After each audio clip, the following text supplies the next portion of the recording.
আমাদেরকে যে আটকাই রাখে ওস্তাদরা, কেন আটকাই রাখে? কারণ দামি সম্পদ সবসময় আটকাই রাখা থাকে, তাই না? আমাদের বাড়িতে আমাদের মা বোন, মা খালা, এদের স্বর্ণের গহনা আছে না, গলার হার, কানের দুল, নাকের ফুল, এগুলো কি মুরগির খোপে রাখে? এগুলা আলমারির ভিতর আর একটা গোপন ডয়ার থাকে, ওই ডয়ারের ভিতর তালা চাবি দিয়ে তালা মাইরে রাখে, ঠিক না? কারণ কি? এটি যদি বাইরে থাকে চুরি নিয়ে যাবে। আর একটা স্বর্ণের গহনা যদি চুরি নিয়ে যায়, ওই স্বর্ণের গহনা কিনতে অনেক কষ্ট না? আবার লাখ লাখ টাকা জমা করা লাগে, কষ্ট করে জমা করে তারপরে কিনতে হয়, তাই না? আর মুরগি, হাঁস মুরগি, এইগুলা বাইরে রাখে কেন? কারণ এইগুলো অত দামি না, ঠিক না? এইগুলো একটা সরে নিয়ে গেলে, একটা খাটাইছি নিয়ে গেলে আবার একটা কিনা যায়। কিন্তু স্বর্ণের গহনা একটা সরে নিয়ে গেলে ওইটা কিনতে অনেক কষ্ট, ঠিক না? এই কারণে স্বর্ণের গহনা দামি জিনিস, এই কারণে এটা আটকায় রাখে। তা তোমরা মাদ্রাসার ছাত্রীরা হইলো স্বর্ণের গহনা চাইতে বেশি দামি, ঠিক কিনা? এই কারণে তোমাদেরকে ওস্তাদরা আটকায় রাখে যে এটা যদি বাইরে চলে যায় তাইলে শয়তানে চুরি করে নিয়ে চলে যাবে। ইবলিশ শয়তান আছে না, এরা যদি বাইরে পায় তোমাদের, চুরি করে নিয়ে যে কি বানাবে জানো? একজনের টিকটকার বানাবে, আর একজনের কি বানাবে? কাপল ব্লগার বানাবে, আর একজনের বানাবে যার নাম জেরিন, তারে বানাই দিবে জরিনা। তারপরে আর কি কি জানি বানায়, ওই যাই হোক, তোমাদের খারাপ পথে নিয়ে যাবে আর কি ইবলিশ শয়তান চুরি করে। এই কারণে ইবলিশ শয়তান যেন তোমাদেরকে চুরি করতে না পারে, এই কারণে তোমাদেরকে সবসময় ওস্তাদরা কি করে?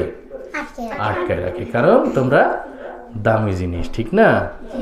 আর একটা উত্তর দিবা শয়তান রে, সেটা হলো ওই যে পাখির যত বেশি দাম সেই পাখি ততই খাঁচায় বন্দি থাকে, ঠিক না? তোতা, ময়না, টিয়া পাখি কি সচরাচর দেখা যায়? এগুলা খাঁচায় বন্দি থাকে চিড়িয়াখানায়, এগুলা টাকা দিয়ে টিকিট কেটে তারপরে যাই দেখতে হয়। অথবা কেউ যদি চায় তার বাড়িতে পুষবে, তার আগে খাঁচা কিনা লাগে, খাঁচা কিনে তারপরে এগুলো কিনে এনে খাঁচায় বন্দি করে তারপরে পালে, তাই না? আর আরেকটা পাখি আছে, ওইটা দেখতে চিড়িয়াখানায় যাইতে হয় না, যেখানে সেখানে দেখা যায়, সেটা হলো কাউয়া। কাউয়া দেখতে কি চিড়িয়াখানায় যাওয়া লাগে? ও কাউয়া ঘরের তে বাইরেই দেখা যায়। আমার বাড়ির টিনের চালেও দেখা যায়, বাড়ির ছাদেও দেখা যায়। ছাদে আচার দিলে দেখা যায় কাউয়া এসে আচার চুরি করে নিয়ে চলে গেছে। আমরা যারা গ্রামে পুকুর ঘাটে গোসল করতে যাই, ডুব দিয়ে উঠে দেখি সাবান চুরি করে নিয়ে চলে গেছে। তারপরে যা খুশি তাই খায়, ডাস্টবিনের ময়লা খায়, অনেক কিছু খায়। তো কাক এটা কম দামি পাখি, এই কারণে এদের কেউ খাঁচায় রাখে না, ঠিক না? কিন্তু তোতা, ময়না, টিয়া পাখি কি কম দামি না বেশি দামি? বেশি দামি, এই কারণে এইগুলো কি করে? খাঁচায় বন্দি করে রাখে। তাই তোমরা তোতা, ময়না, টিয়া পাখি না কাউয়া পাখি?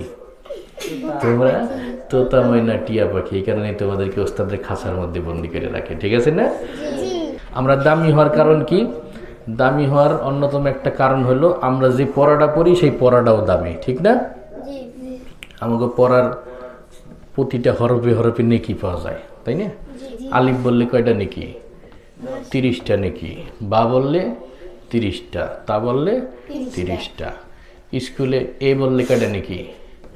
বি বললে, সি কোনো নেকি নাই। সরোয়া, সরেয়া, রস্বই, দীর্ঘই কোনো সওয়াব নাই।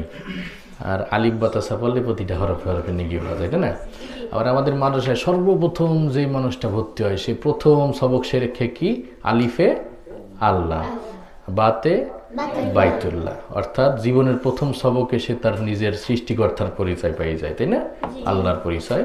আর বাতে বাইতুল্লাহ, আল্লাহর ঘরের পরিচয় পায়। আর স্কুলে গেলে সর্বপ্রথম বই খোলার সাথে সাথে শেখায় শরিয়তে অজগর সাপ আসলে তেড়ে, মানে বই খোলার সাথে সাথে অজগর দাবড় দিবে, তুই খবরদার বই খুলবি না। খায়রুকুম মান তাআল্লামাল কুরআনা ওয়া আল্লামা। মনে থাকবে